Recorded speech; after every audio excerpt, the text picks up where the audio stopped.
Good morning dear learners and Navami की सभी को बहुत बहुत शुभकामनाएं। तो कल मुझसे किसी बच्चे ने पूछा था कि हम लिसन के बाद या बिलोंग के बाद या मैरिड के बाद why we always use preposition to, and I found this question to be very interesting and I decided to make a short video on it. So it's a very useful information.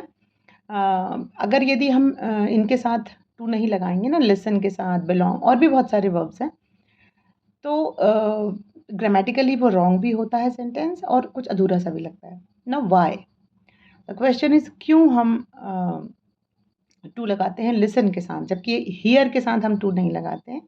तो listen जो है, listen का मतलब होता है ध्यानपूर्वक किसी भी चीज़ को सुनना। अब सुनना, तो किस चीज़ को ध्यान से सुनना है हमको? Okay, so we are directing towards a object. So before so after listen we should always use to, we should take care।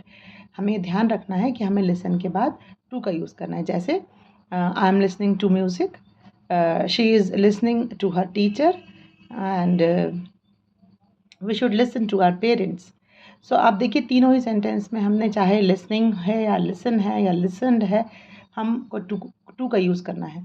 That means कि यदि कोई डायरेक्शन के बारे में बात हो रही है कि यदि हमें ध्यान से सुनना है तो फिर क्या सुनना है, तो जब डायरेक्शन की बात होती है तो we always don't forget to make use of to, right.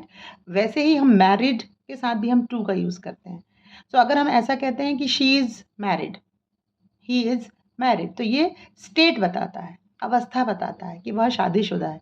लेकिन जब हम रिलेशन की बात करेंगे कि ही और she is married to my cousin, she is married to Raj, तो मैरिड के बाद हमेशा टू लगेगा। तो ठीक है, पहला डायरेक्शन बताने के लिए, दूसरा रिलेशन बताने के लिए, और तीसरा जो हमारा वर्ब मैंने डिस्कस किया है वो है बिलोंग। सो बिलोंग के साथ भी हम टू यूज़ कर सकते हैं, टू यूज़ करते हैं। तो बिलोंग जो है वो कनेक्शन बता रहा है। जैसे this pen belongs to me, this pen belongs to me, this is my pen. Okay, this house belongs to my uncle.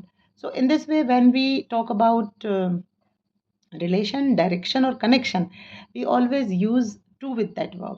And in the next video, I'll provide you with the 10 or 20 verbs with which we can use to, or with which we have to use to. So for such good information, such important information, stay tuned.